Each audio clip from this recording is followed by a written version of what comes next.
Les vraies voix Sud Radio, 17h-20h, Philippe David. Retour des vraies voix avec Philippe Bilger, Ala Oukili et Emmanuel Razavi. C'est aujourd'hui que commence le procès de Yassine Mioub et Alex Karim Bacchus, les assassins présumés de Mireille Knoll, qui se renvoient la responsabilité du crime. Un crime aux relents antisémites, comme ceux contre Sarah Halimi, l'école aux Aratora de Toulouse ou encore l'hypercachère. On arrêtera là cette trop longue liste. Un crime qui a fortement ému, et à juste titre, les Français juifs, qui sont au fil des ans de moins en moins nombreux, puisque leur population en France aurait baissé d'environ 30% ces dernières années. D'où notre premier débat, procès des assassins de Mireille Knoll. Les juifs ont-ils raison d'avoir peur? Eh bien, pour le moment, sur Twitter, vous êtes 77,5% à dire oui. Avec nous, Noémie Madar, présidente de l'Union des étudiants juifs de France. Bonsoir. Bonsoir. Est-ce que cette diminution drastique du nombre de juifs de France, c'est la peur qui l'explique, Noémie Madar? C'est notamment la peur qui l'explique, oui, puisque sur ces 20 dernières années, 12 personnes sont mortes parce que juives, ont été assassinées pour la seule raison qu'elles étaient juives. Donc une partie des juifs français ne se sont sentis plus en sécurité en France et ont décidé, pour notamment cette raison, de quitter la France. Justement, on va donner la parole aux vraies voix, Philippe Bilger. Madame la Présidente, bien sûr, j'aimerais répondre, ils ne doivent pas avoir peur. Ils ne doivent pas quitter la France parce qu'évidemment, quittant la France, ils la privent d'une richesse infinie. Mais j'aimerais tout de même vous questionner sur le point suivant. J'ai l'impression que la légitime indignation face à l'antisémitisme et au racisme demeure malheureusement trop souvent tristement verbale et que nous ne parvenons pas à mettre en œuvre une politique efficace d'éradication de tous ceux qui sont antisémites et racistes. Et en ce sens-là, le procès qui va advenir est capital et je ne doute pas que la cour d'assises saura choisir le bon accusé ou les deux pour les condamner, mais je suis un peu long, j'ai toujours été surpris par ce hiatus entre les bonnes intentions morales et l'effectivité très médiocre de la lutte concrète contre l'antisémitisme. Je vous rejoins sur la question de la justice. Les lois existent, à la fois les lois Guesso, les lois condamnant les actes racistes et antisémites, mais lorsqu'il s'agit de la justice, nous avons énormément de difficultés à la fois à faire reconnaître, même par le parquet, ou voire même parfois en amont par la police, le caractère antisémite et raciste des actes que nous venons d'énoncer, et même le juge très souvent refuse de reconnaître ce caractère raciste ou antisémite. Ça a été le cas pour Sarah Halimi, où la responsabilité n'a même pas été reconnue pour l'auteur, mais c'est le cas aussi pour tous les cas, toutes les accusations que nous avons contre des prêcheurs de haine comme Alain Soral ou encore Dieudonné, où la justice a quand même beaucoup de mal à reconnaître le caractère raciste ou antisémite, ou bien, même si elle le reconnaît, à mettre effectivement ces personnages-là hors d'état de nuire. Ala Oukili. Il y a également quelque chose à signaler, c'est que pour que l'on puisse lutter contre un mal, il me semble que nous avons impérativement besoin d'en identifier toutes les sources. Et je vous renvoie donc au dernier livre de Georges Bensoussan, dans lequel il explique que lorsqu'il a essayé de révéler au grand jour un antisémitisme parmi d'autres, mais qui est encore plus virulent que bien d'autres en France, à savoir l'antisémitisme islamique ou arabo-musulman, on le qualifie comme on le veut, il a été persécutés même par des gens qui luttent contre l'antisémitisme, pas que par les antisémites. Et donc il me semble qu'il y a aussi un problème de diagnostic, même dans les institutions judiciaires, parce qu'on n'est pas formé à reconnaître l'antisémitisme lorsqu'il provient d'une minorité religieuse qui est, comme on a pu le voir tout à l'heure d'ailleurs quand on a traité notre premier sujet, victimisée dès qu'elle certains de ses membres font preuve de violence à l'égard de citoyens français en raison de leur couleur de peau d'ailleurs, qu'ils soient blancs ou noir, parce qu'il y a un par exemple, parallèlement à l'antisémitisme, il y a également une négrophobie qui se manifeste sur les réseaux sociaux, dans les médias, etc. Et on a pu en voir la preuve dernièrement. Rappelez-vous de ce chauffeur Uber qui était en sang et un Algérien qui a traité une femme qui le défendait des pires noms négrophobes. Eh bien, pour l'antisémitisme, c'est le même problème. D'ailleurs, parfois, quand on veut juste en parler, on est traité d'islamophobe, etc. Mais c'est la vérité aujourd'hui.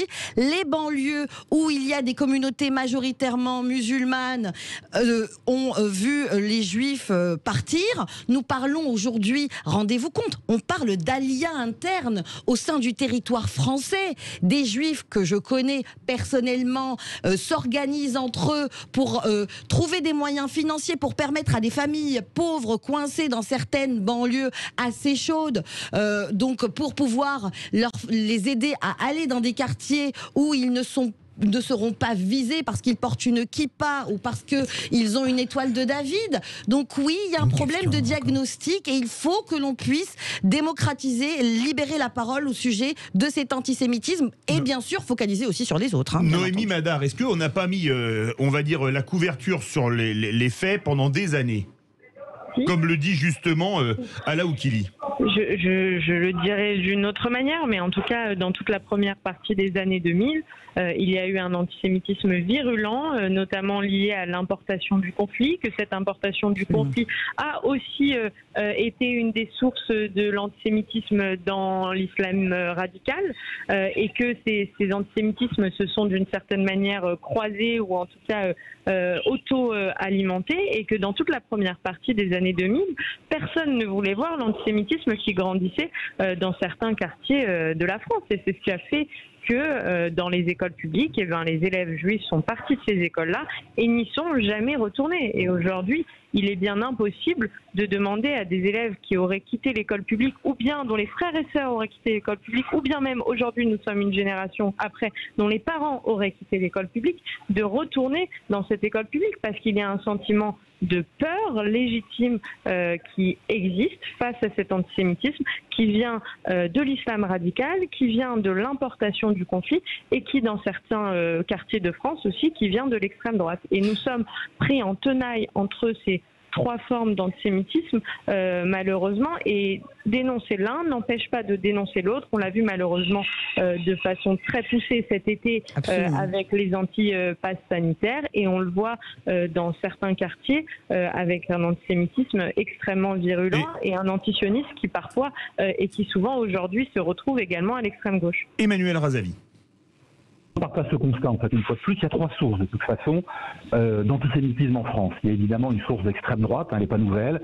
Il y a évidemment l'antisémitisme qui est porté par une partie, en fait, de l'extrême gauche, alors au nom, comment dire, de sionisme, très souvent, c'est un peu le cache-sexe, finalement, en fait, de l'antisémitisme. Mais il y a aussi, depuis 3 décennies, Philippe, on en a déjà parlé sur votre antenne, quand même, l'islam radical, l'islamisme des frères musulmans, des salafistes, qui est de plus en plus présent dans de nombreuses cités en France, pas que d'ailleurs, c'est également vrai pour les frères musulmans dans les universités françaises ou dans des entreprises, et qui sont un vecteur fort en fait d'antisémitisme. Et je pense, pour rebondir sur ce que disait Ala tout à l'heure, qu'à un moment donné, en fait, il faut savoir nommer les choses. Or, bizarrement, en France, on n'ose pas appeler les choses par leur nom. Il est quand même très étonnant, pour moi qui enquête sur le phénomène islamiste, de voir qu'on donne facilement la parole aux islamistes qui se victimisent. Je parle des représentants des organisations islamiques de France, très souvent liées aux frères musulmans, mais que sur l'antisémitisme, finalement, les politiques, comme les journalistes, comme la justice, en fait, sont beaucoup moins promptes, en fait, à réagir. Donc, il y a un vrai problème aujourd'hui, et moi, je pense que c'est un vrai sujet, en fait, un vrai sujet de société. Et il ne faut pas oublier que les Juifs sont aussi l'histoire de France. Ils ont contribué à la création de ce pays. On ne peut pas, en fait, aujourd'hui, laisser s'envenimer, en fait, la situation. Ce n'est pas possible, parce que c'est revenir, finalement, aux heures sombres, finalement, de notre histoire. Voilà, moi, ce que je crois. Mais je pense qu'on ne résoudra pas le problème si on ne s'attaque pas à l'une des racines du mal qui est importante, c'est l'islamisme, et l'islamisme porté par les frères musulmans. On en a déjà parlé dans l'une de vos émissions. Noémie Madar. Je dirais, au-delà de savoir nommer les choses, c'est qu'aujourd'hui, sur les questions d'antisémitisme, nous avons l'impression qu'il y a de l'antisémitisme. Parfois, ça fait le buzz, parfois, ça fait la une des médias, parfois, on en parle à la radio, comme aujourd'hui. Mais comme s'il n'y avait jamais d'antisémites. Comme si, lorsque les personnes devaient reconnaître qu'elles avaient proféré ou fait des actes antisémites, alors il n'y avait jamais personne. Moi-même, j'ai témoigné l'année dernière au procès Charlie Hebdo Hyper Cacher pour parler des conséquences terribles pour toutes les juifs de France et pour tous les étudiants notamment de l'attentat de l'Hyper Cacher. Et en finissant mon témoignage, un des accusés a dit « Mais moi, je suis pas antisémite ». Alors même qu'il était là d'une certaine manière pour ça, alors même qu'on parlait des attentats de l'Hyper Cacher, il y a un accusé qui arrive à dire « mais moi je suis pas antisémite ». Comme si, voilà, il y a de l'antisémitisme, mais jamais d'antisémite. Et il est aussi là le problème. C'est bien d'en parler, mais il faut savoir aussi condamner, sanctionner et puis dire le mal. Justement, on part au 0826 300 300. Bonsoir Samy. Bonjour Sud Radio, merci de donner la parole. Et j'aimerais interagir pour répondre à la dame qui parlait auparavant concernant le montée de l'antisémitisme, la mégrophobie, etc. C'était Ala Oukili. On vous écoute. Voilà, donc moi je dirais juste qu'il faudrait faire un petit peu attention parce que avec la montée des violences actuelles en banlieue, et puis il y en a beaucoup, de bien faire attention parce que sinon on va monter les communautés entre elles, déjà que c'est pas très clair. Alors on rajoute voilà. Après, pour l'antisémitisme, moi je suis à moitié israélite, donc je peux vous dire qu'il y a beaucoup d'antisémites et de plus en plus. Il suffit que vous travaillez, que vous en sortez un petit peu. Vous avez des amis d'origine maghrébine ou africaine qui vous disent voilà, t'as réussi parce que t'es juif, ceci, cela.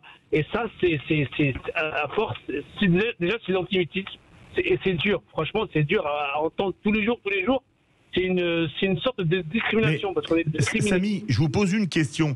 Ça fait combien de temps qu'on vous dit si t'as réussi, c'est parce que t'es juif? Ça fait 1 an, ça fait 5 ans, ou ça fait 10 ans, ou 20 ans? Je l'entends franchement, depuis que je suis petit, depuis que je suis au collège, j'entends ça. Oui, mais vous avez quel âge? Parce que le collège, ça peut être il y a 10 ans ou ça peut être il y a 40 ans, vous savez. Là, moi, j'ai 38 ans. Oui, donc le collège, c'était il y a 25 ans, quoi, 25-30 ans. Et je travaille très très dur. D'ailleurs, je me salis tout le temps dans le travail pour réussir. Et arrêter, franchement, à un moment donné, ça devient lourd. C'est aberrant, quoi, en fait, de coller une étiquette de réussite par rapport à une origine ou à une... Je comprends pas, en fait. Alors, merci beaucoup, Samy, de vos témoignages touchants. Noémie Madar, vous entendez Samy qui nous dit, on dit, si t'as réussi, c'est parce que t'es juif. Est-ce que c'est pas vraiment complètement fou qu'on dise encore ça en 2021? Et il dit, j'entends ça depuis le collège. Et le collège, ça fait quand même une petite trentaine d'années qu'il l'a quitté. Oui, c'est malheureusement complètement fou, mais malheureusement une réalité. C'est ce qu'on appelle aussi l'antisémitisme du quotidien. Et vous savez, cet antisémitisme, il vient pas de nulle part.